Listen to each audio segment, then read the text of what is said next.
Hi folks, with Tacitus today, your pushback channel, and thank you for joining this audio live stream. Please listen to this presentation as you would a radio broadcast. In this essay, I'd like to talk about the issue of stealing very successful, very profitable farms from white farmers and gifting them.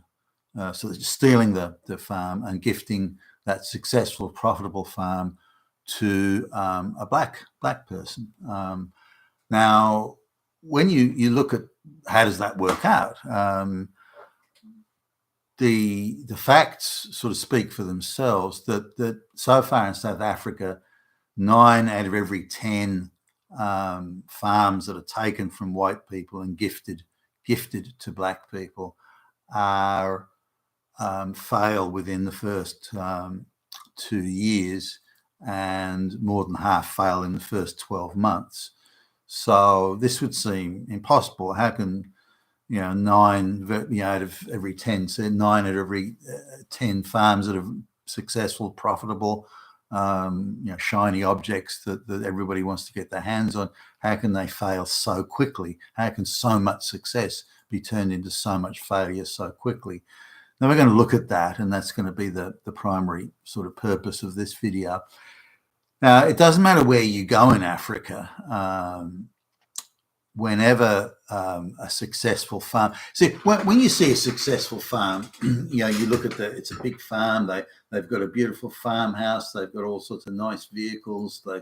Everything looks nice, and it's all lots of equipment there, and so on. So, well, gee, I want that. Look at that. Look at all those shiny things. Look at all those baubles. I want to have that, and I want it now. So to the particularly a black activist, their perception of it is that if I get that farm, I too will have that lifestyle. And they look over the farm, and they see all the the hot blonde chicks and the whole, I can have all that. I can have those nice cars, a nice farm, all that wealth, all that food, all that good thing. I can have all that. All I have to do is just get my hands on that farm, and it's all mine, all of it. Now they don't understand how much work goes into it, how much work did go into it, how at one time that farmland was just simply empty virgin land with nothing on it. All the things they see today, the neatly cultivated fields and paddocks, the hedges, the walls, the fences, the irrigation ditches, the dams, all of everything they see there has been built and created. The storage areas, the silos, the warehouses, the barns, everything's been built and created there. That's not something that they're able to conceive. They see, look at all that wealth. I want that. And how do you maintain that wealth? Now, this is a case from Zimbabwe, but you could say it's from Rhodesia, but it could easily be and is you could replicate this exactly in South Africa today. So the government, the black government, so it's not fair that white people own all this land, the farmland. Look at all these fantastic farms, all these profitable farms, all these farms doing really well. Rhodesia was exporting large amounts of grain. It was a rich country, for goodness sakes, and mainly so because of the agricultural sector, almost exclusively because of the agricultural sector. And now the black perception of it, the black activists, and remember they're all Marxist trained, is that if the whites have that and the blacks do not, it must be because of some sort of oppression and racism that caused it. Now, if you just do a little bit of history, so when the white people first turned up in what became Rhodesia, they saw these hundreds of thousands, millions of acres of prime farmland that nothing was being done with. There were no farms on it. There was no irrigation ditches. There was no grading of the land or setting up of storage, or no roads for transport or anything like that. There was nothing there. So these white farmers with their expertise in farming came along and said, okay, well, we can turn this barren land, nothing on it, we can turn this barren land And remember, there's only really hunter-gatherer tribes people that are hanging around, the local natives. We can turn this land into arable farmland, and we can do very well with it. It's going to take a lot of work, a lot of investment, but the basic raw material, prime agricultural land is here. Now, for thousands of years, the black people have done nothing with it. Along come the white people, and within a few decades, it's become a thriving economy, producing vast amounts of grain and all sorts of things. And there was broad acre farming, as in hundreds and hundreds of acres of grain, or specialist farming, as in horticultural or herbs and those sort of things. So there was all manner of value add farming going on. Now that meant that all the irrigation had to be put in the ditches, the dams had to be dug out. There was the roads built, the ports built, the rail lines put in. There was a shitload of work to make it all happen. But there it was, and there was that investment and time and ingenuity that went into it, and getting the planting of the crops just right for the seasons, and the the mechanization and so on. So there's a lot of that, but that's not something the activists see. They just see, well, the outcome is different. The white people have something that we don't. We want that outcome for ourselves. We want all the nice things. We want all the hot chicks. We want that. The work that was involved, well, no, don't worry about that. That's in mere detail. It must be because of racist oppression and so on and so forth. So they don't see all the work and ingenuity that went into it, the investment and so on. So they get the farm. Now you'd think if the government was at least be far-sighted enough to say, if we're going to take the farm away from a skilled farmer, we should give it to a black person who at least has some skill or knowledge in agriculture and farming and so on. We should at least do that, because look how much income for the country it's earned. If we want to have all this Marxist welfare stuff to give to the people, we need a wealth base to do it. If there's no money to move around, then how are we going to do all this Marxist welfare stuff? So you'd think they'd at least thought that far ahead, but no. Instead, they would give these farms to these very successful, profitable. They would give it to activists, people who'd say, I killed 20 white farmers in the Civil War. Oh, gee, you can have a farm then. And so, but the guy had no expertise in agriculture, and also was an ideological fanatic. They believed the only reason that the white people had a successful farm was some sort of racism, or they exploited black labor or something like that. They'd see it in that sense.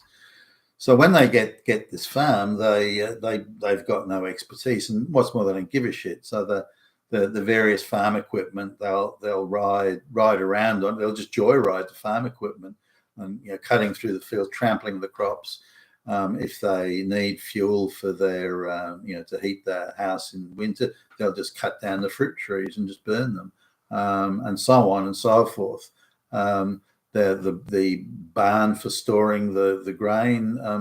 If they need that, one of their cousins comes along and says, "Oh, I want the wood to do that." "Oh, yeah, okay, well, you just take that barn." So it's shared around in a very communal sort of communist sense, and the various buildings are dismantled. People want a bit of stone here, a bit of wood there, a bit of lead or something. So all that's gone.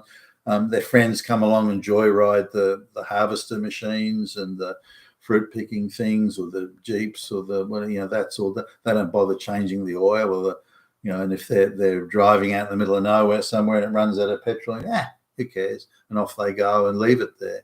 And so the maintenance, the repair, just the general attention, the planting of new crops, the preservation of the trees, the preservation of the infrastructure.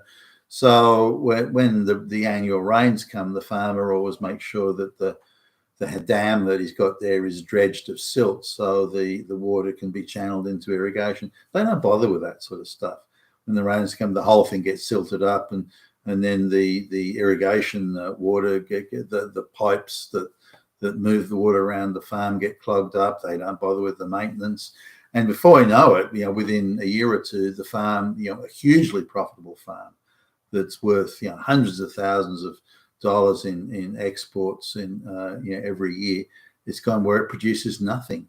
all the equipment's now derelict and not maintained. They don't add to the hydraulic fluids in the various excavators, for and so on. And it just goes on and on. There's no care or maintenance. Half the farmhouses now dismantled and handed off to their buddies as bits and pieces, so they can make their little shanty hut somewhere. So it doesn't take long. This is what happens. Now you would think that the government of Zimbabwe would at least say, "Hey, this is not very good. We're losing all our exports. We're losing a whole lot of things. We really need to make sure these people get I don't know, agricultural training or farm management training or something like that." But no, and then after these black people run it into the ground and there's nothing left of value, they just throw their hands up in the air and walk off.